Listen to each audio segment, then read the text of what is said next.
교회학교 여름 행사가 은혜 중에 마치었습니다. 은혜로운 사역을 위해서 많은 성도님들의 수고 그리고 기도, 후원에 깊이 감사를 드립니다. 오늘 점심에는 박전우 목사님, 김영희 사모님 가정에서 고 박동찬 장로님의 장례를 마치고 감사하는 마음으로 성도님들께 떡을 준비하여 나누어 드립니다. 사랑으로 수령해 가시기 바랍니다. 수요 저녁 예배 금요 밑거름 기도에 적극적인 동참을 기대합니다. 복음 전도에 열심을 다해 주셔서 가족들, 친구분들, 또 친척분들을 이웃 주님을께로 인도하는 우리 성도들 되길 바랍니다. 헌금은 여러분이 온라인으로도 참여하실 수 있습니다. 본당 청소 및 쓰레기 분리수거 이번 주일은 여호와 일의 목장에서 수고해 주시겠습니다. 전후좌우에 계신 분들에게 더위에 잘 지내셨습니까? 인사 한번 해주시기 바랍니다. 역대 최장 열대야가 우리 서울에서 또 대한민국에서 있었다고 합니다. 또 올 여름이 당신 일생에 최고로 시원한 여름일 거라고 말하는 기상학자들도 있습니다. 올해 여름이 우리 평생에 최고로 시원한 여름일 거다. 내년엔 더 더울 거다. 그런 얘기가 있습니다. 여러분들 잘 지내셨고요. 또 하나님의 은혜 가운데 평안하시는지 인사를 드리겠습니다. 오늘은 그리스도의 사람, 그리스도의 사람이라는 제목으로 로마서 강의 20번째 강의를 이어가도록 하겠습니다. 미국의 유명한 부흥사였고 목사였던 무디 목사님이 계셨습니다. 부흥사로서 미국의 50개 전역에 이곳저곳에 줄을 돌아다니면서 부흥사역을 감당하셨습니다. 전도하셨습니다. 구원에 대해서 한 탄광촌을 방문해서 그곳에 있는 성도들에게 설교를 했습니다. 구원받아야 합니다. 예수 믿으면 구원받습니다. 막 설교를 마치셨습니다. 한 광부가 목사님께 찾아와서 질문을 던집니다. 목사님, 말씀하신 대로라면 구원이 공짜로 우리에게 주어진다고 하셨는데 세상에 아무리 작은 것이라도 값이 있는데 공짜라니요? 도무지 나는 믿어지지가 않습니다. 그래서 무언가 값이 있어야 될 것 같고 내가 무언가를 하나님께 해야 되고 지불해야 될 것 같다는 겁니다. 그 말을 들은 무디 목사님이 그분에게 물었습니다. 당신은 광부신가요? 그러니까 저는 탄광에서 일하는 광부입니다. 당신은 갱도에 들어갈 때 어떻게 들어갑니까? 몇 미터나 됩니까? 수백 미터 됩니다. 또 승강기 타고 들어갑니다.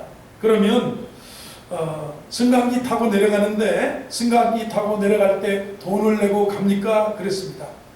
아닙니다. 회사에서 승강기를 잘 만들어 놓고 저희들은 그저 사람의 그 한 차에 따라서 타고 버튼만 누르면 승강기가 수백 미터로 쭉 내려가서 우리는 그 탄광에 들어가서 탄을 캐면 되는 것입니다. 그랬습니다. 바로 그겁니다. 하나님께서 이미 구원을 위해서 예수님을 통해서 그 대가를, 죄의 대가를 지불하셨으므로 구원받기 위해서 당신이 해야 될 일은 없습니다. 오직 예수님을 믿기만 하면 됩니다. 그랬어요.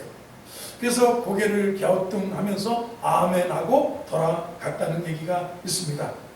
오늘 1절을 보면 우리들의 신분이 나옵니다. 우리들이 어떤 사람, 그리스도 예수 안에 있는 자에게는 결코 정죄함이 없다. 우리는 누구냐면 그리스도 예수 안에 있는 사람이 되었습니다. 예수 믿는 사람들입니다. 왜냐하면 왜 이 사람들에게는 정죄가 없냐? 그리스도의 사람들에게는 죄의 정죄가 없다라는 겁니다. 그리스도 안에 있는 사람이 누구냐? 하나님이 우리를 위하시고 하나님이 우리를 선택하시고 하나님이 우리를 의롭다고 해주신 사람이 그리스도의 사람입니다. 예수 그리스도를 나의 구세주로 믿고 참 그리스도인이 된 사람이 그리스도 예수 안에 있는 믿는 사람이라는 겁니다. 그런데 그 사람에게는 결코 정죄함이 없다고 말씀합니다. 정죄가 뭐냐면 법원에서 판사가 피고인에게 선고하듯이 결정을 내려주는 게 정죄입니다. 그런데 인생에 있어서 가장 큰 복이 무엇인가 하면 죄에서 해방되고 의롭다고 선언받은 것입니다. 예수 믿게 된 겁니다. 예수 그리스도 안에 있는 사람에게는 결코 정죄함이 없나니 그랬습니다. 왜 그렇습니까? 2절에 말씀하고 있습니다. 이는 그리스도 예수 안에 있는 생명의 성령의 법이 죄와 사망의 법에서 너를 해방하였습니다. 말씀합니다. 우리가 지난 시간에 로마서 7장을 말씀을 통해서 은혜 받을 때 바울이 고민했던 게 있습니다. 자신이 마음으로는 하나님의 법을 즐거워하며 그것을 행하기를 소원하는데 항상 죄의 법이 자신의 육신을 사로잡고 마음을 사로잡아서 마음이 원하는 바를 못하게 한다고 했습니다. 오라 나는 곤고한 사람이로다. 이 사망의 몸에서 누가 나를 아무리 율법을 잘 지키고 순행하려고 해도 내가 곤고한 사람이로다. 마음으로 하나님의 법을 섬기려고 하는데 육신으로는 죄악의 법을 행하고 있으니 나는 곤고한 사람이라고 자신이 괴로워합니다. 그런데 오늘 그리스도의 사람에게는, 예수 믿는 사람에게는 결코 정죄함이 없다. 이는 왜 그렇습니까? 생명의 성령의 법이 죄와 사망의 법에서 너를 해방하였습니다. 예수 안에 있는 성도는 정죄가 없다. 성령이 죄와 사망의 법에서 너를 해방, 성령님께서 하시는 일입니다. 죄와 사망의 법에서 나를 해방시킨다는 겁니다. 여러분, 아무리 사람이 마음 가지고 아무리 사람이 잘 살아보려고 해도 오라 나는 곤고한 사람이로다. 도덕적으로, 철학적으로, 아니면 윤리적으로 인문학을 공부해서 교양 있게 살려고 해도 이 사망의 몸에서 누가 나를 건져내라. 우리 주 예수 그리스도로 말미암아 감사하다. 왜냐하면 예수 안에 있는 생명의 성령의 법이 나를 죄와 사망의 법에서 해방시킨다. 성령은 우리를 죄와 사망의 법에서 해방시킨다. 이 말씀입니다. 그리스도의 사람은 죄와 사망의 법에서 해방된 사람, 하나님이 의롭다고 이 하나님 법정에서, 이 인간의 법정에서도 무죄 선언하는 거예요. 그런 것처럼 죄와 사망의 법에서 너를 해방시켰다, 이렇게 말씀하고 있습니다. 저와 여러분은 그리스도 예수의 사람은 죄와 사망의 법에서 하나님이 우리를 해방시켰다, 의롭다고 선언해 주신 거예요. 아멘 해보세요. 이게 믿음의 세계입니다. 이게 믿음. 두 가지의 법이 존재합니다. 죄와 사망의 법이 있습니다. 죄의 삭은 사망이다. 에덴 동산에서 하나님의 법칙을 어겼습니다. 아담스 바이블이라고 하는 선악을 알게 하는 선악과 나무를 까먹었습니다.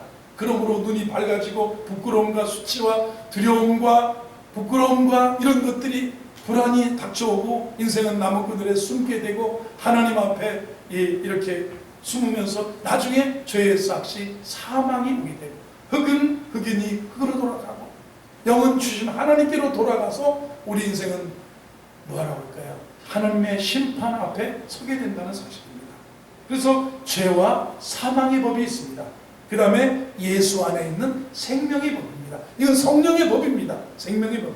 죄와 사망의 법은 율법입니다. 율법에 의하면 우리는 다 죄인입니다. 율법대로 심판받으면 모두가 심판받고 우리는 사망에 선고받아야 된다는 겁니다. 다른 하나는 생명의 법, 성령의 법이라는 겁니다. 하나님이 죄인을 살리기 위해서 아들을 보내시고 아들을 십자가에서 죽이시고 우리를 살리신 것이 생명의 성령의 법이에요. 주님이 십자가에서 대신 죽으신 이 은혜가 우리를 죄에서 해방시켰다 말씀합니다. 그래서 그리스도의 사람에게는 결코 정죄함이 없다라는 거예요. 옆에 계신 분에게 알려주세요. 정죄가 없습니다. 죄와 사망의 법에서 해방되었습니다. 시작. 죄와 사망의 법에서 해방되었습니다. 이게 그리스도의 사람입니다. 이게 믿음의 신분입니다. 그런데 3절입니다. 우리가 그리스도의 사람이라도 육신을 따르는 사람이 계속해서 있는가 하면 성령을 따르는 사람이 있습니다. 우리 3절을 읽어보겠습니다. 시작. 율법이 육신으로 말미암아 연약하여 할 수 없는 그것을 하나님은 하시나니 곧 죄로 말미암아 자기 아들을 죄 있는 육신의 모양으로 보내어 육신의 죄를 정하사. 4절. 육신을 따르지 않고 그 영을 따라 행하는 우리에게 율법의 요구가 이루어지게 하려 함입니다. 성령을 따라 살도록 그리스도의 사람은 성령의 사람이 되어서 육신을 따르지 않고 그 영을 따라 행하게 하십니다. 그 영을 따라 행하는 우리에게 율법의 요구가 이루어지게 하려 하심이라 말씀합니다. 인간은 연약하다는 겁니다. 3절을 다시 보면 우리 육신은 연약합니다. 율법이 육신으로 연약하여 할 수 없어요. 우리 인간의 연약함을 하나님이 아시는데 원해서 즐기려고 죄 짓는 성도도 없고 육신이 연약해서 범죄하게 된다는 그런 얘기입니다. 연약하여 죄에게 종노릇함으로 율법의 요구를 다 순종할 수 없고 이룰 수 없기 때문에 하나님이 그 아들을 보내셔서 이 땅에 보내시고 대신 십자가에 죽게 하셔서 율법의 요구를 다 요구를 이루게 하셨다는 겁니다. 그래서 아들을 죄 있는 육신의 모양으로 보내서 육신의 죄를 정하셔서 4절에 보세요. 계속해서 육신을 따르지 않고 영을 따라 행하는 우리에게 율법의 요구가 이루어지게 하려고 합니다. 그래서 예수 믿는 사람은 결코 정죄함이 없다. 예수의 사람은 육신을 따르지 않고 그 성령을 따라 살 때 율법의 요구가 이루어지게 하셨다는 거예요. 저와 여러분, 제가 묻습니다. 여러분 아직도 구원받은 사람인데 죄와 사망의 법에서 해방받은 믿음의 사람들인데 아직도 육신을 쫓아서만 살아가는 사람이 있을 수 있어요. 그런데 그래도 우리가 하나님의 영을 따라 성령의 인도를 따라 성령님의 감동을 따라 성령의 메인바되어 살아간다면 이게 그리스도인이라는 거예요. 성령은 죄와 사망의 법에서 우리를 해방시킵니다. 성령을 따라 사는 율법의 요구가 이루어져서 죄를 정하지 않고 우리를 뭐하라고 해요? 영의 생각을 하도록 영을 쫓아 살도록 우리를 인도하신다는 겁니다. 영의 생각을 하도록 인도하신다. 이렇게 말씀. 5절을 보겠습니다. 5절을 보면 육신을 따르는 자는 육신의 일을 영을 따라 영의 일을 생각합니다. 육신을 따르는 자는 육신의 일을 생각하고 살아가지만 영을 따르는 자는 영의 일을 생각한다. 영의 생각을 하도록 유도하신다. 성령은 죄와 사망의 법에서 우리를 해방시킵니다. 영을 따라 살아가도록 우리를 인도하신다는 사실입니다. 한 20여 년 전에 우리나라에도 그 상담이나 심리나 이런 데서 멘토라는 말을 이제 사용하게 되었습니다. 여러분, 요즘 젊은이들이 나의 멘토, 나의 스승, 내가 상담도 하고 내가 권면도 받고 내 인생의 지도를 받고 내 인생의 이끌림을 받는 좋은 멘토가 있느냐, 뭐 이런 얘기를 합니다. 멘토라는 단어를 쓰는데 호머의 일리아드와 오디세이에 나오는 그런 내용입니다. 그리스 신화 같은 그런 오랜 소설입니다. 호머의 일리아드, 오디세이에 나오는 얘기인데 이타이카 왕국의 오디세이는 트로이 전쟁에 나가면서 아들을 텔레마코스라고 하는 아들이 있었습니다. 이 아들을 누구에게? 멘토라고 하는 자기 친구에게, 충실한 친구의 멘토에게 자기 아들 텔레마코스를 맡기고 떠나갑니다. 트로이 전쟁에 오디세우스가 떠나갑니다. 가면서 멘토인 자네가 내 아들 텔레마코스를 아버지처럼, 때로는 선생처럼, 때로는 친구처럼 해서 이 아이를 장차 이카타 왕국을 잘 이끌 수 있는 지도자로 키워주게 하면서 맡기고 갔습니다. 멘토에게 텔레마코스라는 아들을 오디세이가 맡기고 트로이 전쟁을 떠난 겁니다. 후에 오디세이는 여러 가지 사건, 전쟁을 거쳐서 고향으로 돌아왔는데 아들이 어머니도 지키고 아들이 굳건하게 장성해서 성장해 있는 것을 보게 되었습니다. 그래서 자기 친구 멘토를 찾아서 고맙다고 얘기한 겁니다. 이후로부터 멘토라는 이 이름은 자신의 꿈과 비전을 이루도록 도와주는 사람을 멘토라고 지칭합니다. 여러분의 멘토는 누굽니까? 나는 오산나께 고기른 목사님을 만나서 예수님 만나고 기독교인으로서 기독교 지도자로서 아니면 목회자로서 잘 지도받고 오게 된 거야. 나는 저 누구 선생님을 만나서 참 그분은 나의 인생의 멘토가 되어주셨다. 이 멘토라는 말을 우리가 쓰게 되었습니다. 여러분, 예수 믿는 사람의 진정한 내적인 멘토는 누구냐? 성령님이시라는 거예요. 성령님의 지도를 받습니다. 육신의 생각을 따르는 자는 육신의 일을 생각하고 영을 따르는 자는 영의 일을 생각하나니, 성령은 죄와 사망의 법에서 우리를 해방시키고 성령은 영의 생각을 하도록 유도하고 성령은 우리를 살리는 그런 역사를 이루시기 때문에 우리가 죄의 지배를 받고 율법의 지배를 받아서 살던 우리가 성령의 인도를 받아 살아가는 사람이 그리스도인이라는 사실입니다. 여러분, 제가 이런 얘기 저도 예전에 읽은 얘기인데, 어떤 목사님이 권사님 얘기를 쓰셨어요. 새벽 3시면 새벽 교회에 나오셔서 7시까지 기도하시는, 기도 많이 하는 권사님이 계셨습니다. 매일 그렇게 안 하면 몸이 아파서 견딜 수 없도록 하나님이 나를 막 성령께서 강권하셔서 새벽마다 깨워서 새벽에 나와서 기도하게 하신다고 영적으로 자부심이 대단한 권사님이셨습니다. 그런데 어느 날 새벽 기도 세게 하고 마치고 집에를 가다가 오늘 아침에 된장찌개 끓여 먹어야 되는데 이웃 집에 고소박내 호박에 넝쿨에 호박이 많이 열려있는 걸 보고 호박을 따가지고 몸빼 치마에 숨겨가지고 가다가 고소방한테 들켜가지고 망신을 당하고 싸웠다는 그런 얘기를 했습니다. 따로국밥 메뉴 하시는 것처럼 밥과 국이 따로 나오는데, 교회 와서 기도하고 예배드리고 신앙생활 할 때의 믿음이 따로 있고, 직장에 가서 직장 생활할 때 믿음 다 어디로 가는지 따로따로 노는 사람이 있다는 겁니다. 이중적인 신앙은 안 된다는 겁니다. 말세라고 하면서 주님 오시기를 기대하고 천국을 사모한다고 하면서 그 태도를 뒷받침해 줄 만한 아무런 신앙의 행위가 없다면 문제라는 것입니다.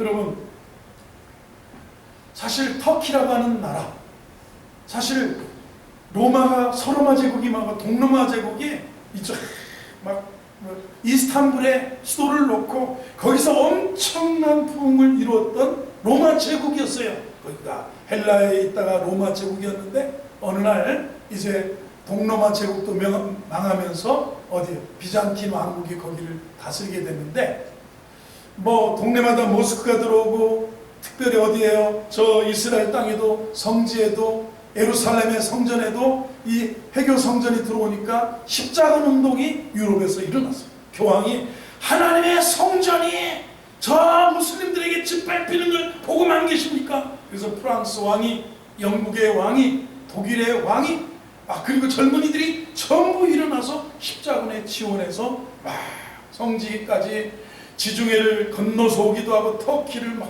도로 횡단해서 이렇게 돌아오기도 하고, 여러 곡절 끝에 1차, 2차, 3차, 4차 십자군 운동이 일어나서 십자군 전쟁이 수백 년에 걸쳐서 성지 탈환이 일어났는데, 특별히 터키 쪽으로 왔던 성지 탈환의 십자군들이 이스탄불 쪽에 오고 터키를 지나면서 터키를 어마무시하게 약탈을 했습니다. 막 그 무슬림들 짓밟고 불태우고 죽이고, 그리고 그 돈을 가지고 그 막 금부치를 들고 다시 예루살렘 쪽으로 오다가 또 요르단 쪽 어디에 시리아 쪽에, 그리고 나중에 실패하고 뼈도 못 추리고 돌아가기도 하고, 그런 일들이 일어납니다. 요즘 중동과 미국과 뭐 이런 간접적인 전쟁들이 날 때마다 현대판 십자군 전쟁이라고 하는 그런 얘기가 있습니다. 터키가 왜 지금까지 예수를 안 믿느냐? 기독교의 역사 초대국의 에베소, 서머나, 버가모, 두아디라, 사데, 빌라델비아, 라오디게아, 그 다음에 무엇입니까? 사도 바울의 고향도 터키에, 초대교회의 7교회 다 터키인데 그 흔적이 다 기독교 흔적이 거기에 있는데도 그 사람들은 기독교 하면 막 이를 가는 이유가 뭔지 아십니까? 젊은이들이 성지를 탈환하겠다고 성스러운 마음으로 일어났는데 행동은 죽이고 약탈하고 겁탈하고, 이게 어마무시하게 신앙 따로 행동 따르였다는 것의 부작용입니다. 그래서 기독교에 대해서 무조건 배척하게 됐다는 겁니다. 여러분, 주님이 이루어 주신 은혜에 감사하면서 저와 여러분은 성령 안에서 살아가는 은혜가 있기를 주의 이름으로 축원합니다. 육신을 따르는 자는 육신의 일을, 영을 따르는 자는 영의 일을 생각합니다. 그리스도의 사람은 결코 정죄함이 없습니다. 왜? 생명의 성령의 법이 죄와 사망의 법에서 우리를 해방했기 때문에. 육신을 따르지 않고 성령을 따르니 성령을 따르면서 성령께서 우리를 은혜롭게 지혜롭게 인도하시기 때문에 그렇다는 겁니다. 주님이 이루어주신 은혜에 감사하면서 성령 안에서 살아가는 믿음의 종들이 되길 바랍니다. 성령의 이끌림 따라서 성령의 맹을 받고 살아가는 사람. 7절을 보겠습니다. 7절을 보면 육신의 생각은 하나님과 원수가 되나니 이는 하나님의 법에 굴복하지 아니할 뿐만 아니라 할 수도 없습니다. 8절입니다. 육신에 있는 자들은 하나님을 기쁘시게 할 수 없느니라. 이렇게 말씀합니다. 예수님의 사람은, 예수 그리스도를 따르는 믿음의 사람은 죄와 사망의 법에서 해방되어서 생명의 성령의 법이 죄와 사망의 법에서 해방된 사람, 영의 생각을 하도록 성령의 인도하심을 받고 사는 사람이라는 것입니다.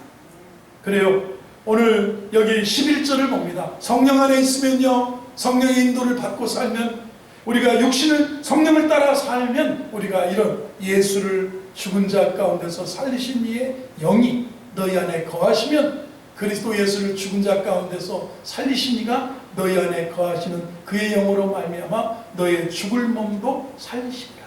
성령은 우리 죽을 몸도 살리시리라. 성령은 우리를 부활로, 성령은 우리를 생명으로 이끄신다. 아멘 해보세요. 이게 예수 믿는 믿음, 그리스도의 사람에 우리가 얻는 은혜라는 사실입니다. 그래서 9절을 봅니다. 9절을 보면 이렇게 만일 너희 속에 하나님의 영이 거하시면 너희가 육신에 있지 아니하고 영에 있나니 누구든지 그리스도의 영이 없으면 그리스도의 사람이 아니라. 그리스도의 사람은 하나님의 성령을 우리가 마음에 모시고 성령의 인도하심 따라 성령을 쫓아 사는 거예요. 죄와 사망의 법에서 생명의 성령의 법이 우리를 해방시키시기 때문에, 성령 안에 살기 때문에 우리는 그러나 그리스도의 영이 없으면 우리가 그리스도의 사람이 아니라 그랬습니다. 제가 묻습니다. 여러분, 성령님을 마음속에 주님으로 성령님을 모시고 사시는 분은 아멘 하시기 바랍니다. 성령님의 인도를 따라, 주의 영을 따라, 주의 영을 쫓아 주의 인도하심 따라 살아가는 사람들이 그리스도의 사람이라는 것입니다. 성령께서 우리 안에 거하시면 육신의 지배를 받는 사람처럼 변덕 부리지 않고 삽니다. 성령님은 우리 안에 내주하셔서 우리를 인도하시고 위로하시고 도우셔서 성도답게 살게 하십니다. 그래서 누구든지 그리스도의 영이 없으면 그리스도의 사람이 아니라고 말씀했습니다. 그래서 고린도 전서 12장 3절에는 성령으로 아니하고는 누구든지 예수를 주라고 할 수 없다. 예수님을 주님이라고 고백할 수 있는 것은 우리 안에 성령이 거하셔서 성령께서 예수님을 주로 믿고 살도록 인도하시기 때문에 그렇다는 거죠. 여러분, 11절을 보면 죽을 몸도 살린다고 그랬는데요, 두 소년이 고아원에서 있다가 고아원이 너무너무 싫고 힘들어서 그것을 탈출해서 도시로 뛰쳐나갔습니다. 밥이 없어서 길에서 구걸도 하고 이리저리 방황하다가 남의 것을 먹을 것을 훔치다가 경찰서에 붙들려가게 됐습니다. 한 아이는 지역교회 목사님 집으로 입양해서 예수 믿고 신앙생활을 하게 되었고요. 다른 아이는 나쁜 사람들에게 이끌려서 이것저것에서 범죄의 세계, 육신의 지배를 받고 살게 되었습니다. 세월이 20년 흘러갔습니다. 두 소년이 법정에서 만났습니다. 한 사람은 죄인으로, 다른 한 사람은 재판관으로 판사가 되어서 거기서 만났습니다. 기막힌 사건, 미국에서 실제 있었던 사건입니다. 둘 다 시작은 비슷했습니다. 현재 사는 모습도 비슷할 수 있습니다. 그런데 육의 사람과 영의 사람은 생각이 다르고 행동이 다르다는 겁니다.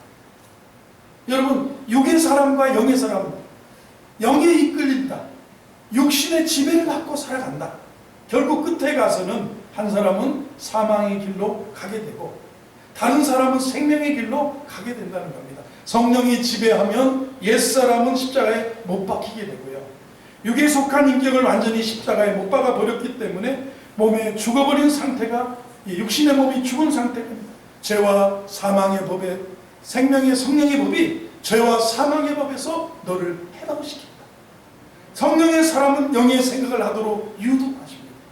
그리고요, 오늘 너의 죽을 몸도 살리시는, 하나님은 살리시는 하나님이십니다. 한경직 목사님, 영락교회를 만드시고 우리 대한민국의 기독교계를 일으키셨던 70년대까지 한국교회에서 주축벌의 역할을 하셨던 목사님이십니다. 이분이 영락교회를 은퇴하시고 남한산성 올라가는 길에 저 우측에 보면 영락기도원이 있습니다. 영락기도원에서 은퇴하시고 사셨습니다. 그래서 이분이 100세가 다 돼가실 무렵에 한국교회, 특별히 원로 중진 목사님들이 그곳을 방문해서 목사님을 찾아뵙고 목사님을 위로한다고 갔습니다. 이런저런 이야기를 목사님하고 하는 가운데 목사님들이, 교계 중진들이 모였으니까 목사님 저희들에게 복담 한번 해주십시오 했습니다. 부탁을 드린 거예요. 한참 한경직 목사님이 골똘히 생각하시더니 목사님들 예수 잘 믿으세요 그러더라는 거예요. 그래서 목사님들이 아주 당황을 했다는 거예요. 아니, 우리가 다 목사고 우리가 다 교계 중진들이고 총회장들이고 대교회들 당회장들인데 목사님들 예수 잘 믿으시나요? 그러시더라는 거예요. 그래서 집에 와서 골똘히 생각해 보니까 이게 굉장히 중요하더라는 거예요. 쉽게 얘기하면 선문답하는 것 같더라는 거예요. 야, 언어라는 게 1차적인 언어가 있고 2차적인 언어가 있습니다. 물은 물이고 산은 산이다 했는데 이게 물이지 산이지가 1차적인 언어인데 2차적인 언어는 거기에서는 그래, 물이 뭐냐, 물이, 산이 뭐냐, 산이, 예수 잘 믿는다는 게 뭘까, 목사인 우리가 예수를 어떻게 잘 믿는가, 이게 2차적인 3차적인 언어가 여러 가지. 이게 이제 사실은 이게 깊이예요. 이게 인생의 깊은 깊이예요. 우리가 예수 잘 믿어야 된다. 오늘 우리 예수 믿는 사람들이에요. 그리스도 예수의 사람은 결코 정죄함이 없나니 생명의 성령의 법이 죄와 사망의 법에서 너희를 해방하였습니다. 그리스도 예수의 사람은 영의 생각을 하도록 성령께서 인도하시고 우리 죽을 몸도 살리시는 그런 성령의 인도, 성령이 우리의 멘토가 되어주신다. 이게 예수의 사람의 특징입니다. 첫째로요, 그렇잖아요. 성령의 지배를 받아 성령 충만해야 예수 잘 믿는 거예요. 성령의 열매가 있어야 예수 잘 믿는 겁니다. 두 번째로 마음의 구원의 기쁨과 천국에 대한 확신이 있어야 되고 날마다 십자가의 감격과 감사의 눈물이 있는 사람이 예수 잘 믿는 사람이에요. 영국의 스펄전 목사님이 하루는 집에서 눈물 흘리고 울고 있더라는 거예요. 그래서 사모님이 보고 아니 당신 왜 우느냐고 그랬어요. 스펄전 목사님이 이렇게 대답했대요. 요새는 웬일인지 십자가를 생각할 때 제게 감격이 없어요. 이것이 나의 신앙적인 위기예요. 목사님이 사모님 앞에서 십자가에 대한 감격과 눈물이 없다는 거예요. 우리 십자가 사랑에 감격하는 눈물이 없다면 신앙에 여러분 병이 든 것일 수 있고 위기일 수도 있다는 사실입니다. 나 같은 죄인 살리신 주 은혜 놀라와 잃었던 생명 찾았고 광명을 얻었네. 나 같은 죄인 살리신, 이 찬양 기억나십니까? 작사한 분이 존 뉴턴이라고 하는 선장의 아들로 출생했습니다. 6살 때 어머니가 돌아가셨습니다. 선원들과 함께 아버지 배를 타고 전 세계를 떠돌아다니게 됩니다. 시중에 이곳저곳의 나라를 떠돌아다니면서 선장의 아들로 선원들과 함께 사니까 포악한 행동을 배우고 포악한 언어를 배우고 거친 문화 속에서 성장하다가 나중에 장성해서 결국은 아프리카에 가서 노예를 잡아다가 파는 노예 상인선의 선장이 되었습니다. 그리고 수많은 서아프리카에 가서 흑인들을, 검둥이들을 잡아다가 큰 지중해에 와서 그 노예를 파는 그 북아프리카의 항구 도시에 가서 이곳저곳에서 노예들을 파는 그런 포악한 선장이 되었습니다. 그러다가 이분이 토마스 아켐피스라고 하는 중세의 그런 성자가 있었는데, 이분이 쓴 그리스도를 본받아라고 하는 책을 선물로 받고 그 항해를 하다가 그리스도를 본받아라는 책을 읽으면서 이분이 회개했습니다. 예수님을 만났습니다. 예수의 사람이 되었습니다. 결국은 39살에 목사가 되어서 82살까지 복음을 전하는 목사로서의 인생을 살았습니다. 그리고 지난날에 자기의 잘못을 울면서 회개하면서 나 같은 죄인 살리신 그 은혜 놀라워라는 이 찬송을 작사해서 많이 불렀습니다. 과거에 자기가 육신의 지배를 받으면서 노예 장사하던 사람이 지금은 예수님의 십자가 사랑으로 성령의 은혜로 구원을 받아서 하나님의 은혜로 목사가 되고 그리스도인이 되었다는 고백입니다. 여러분, 여러분의 삶은 어제가 있고 오늘이 있을 겁니다. 예수 믿기 전이 있고 예수 믿은 후가 있을 것입니다. 그런데 진정으로 변화를 받고 성령의 지배를 받고 죄와 사망의 법에서 해방되고 생명의 성령의 법으로 죄와 사망의 법에서 해방된 그런 삶을 살고 계십니까? 성령이 영적인 생각을 하도록, 영의 생각을 하도록 성령님의 인도를 받고 살고 있습니까? 성령은 우리의 죽을 몸도 살린다고 하셨는데, 그러한 믿음의 은혜를, 예수를 죽은 자 가운데서 살리신 이의 영이 너희 안에 거하시면 그리스도 예수를 죽은 자 가운데서 살리신 이가 너희 안에 거하시는 그의 영으로 말미암아 너의 죽을 몸도 살리리라. 결코 정죄가 없어요. 생명의 성령의 법이 죄와 사망의 법에서 나를 해방시켜 주셨기 때문에, 영의 생각을 하도록 우리를 인도하시고 계시기 때문에 우리 죽을 몸도 살리신다는 것입니다. 오늘 성령의 지배를 받고 사는, 인도를 받고 사는 믿음의 종들이 다 되기를 주의 이름으로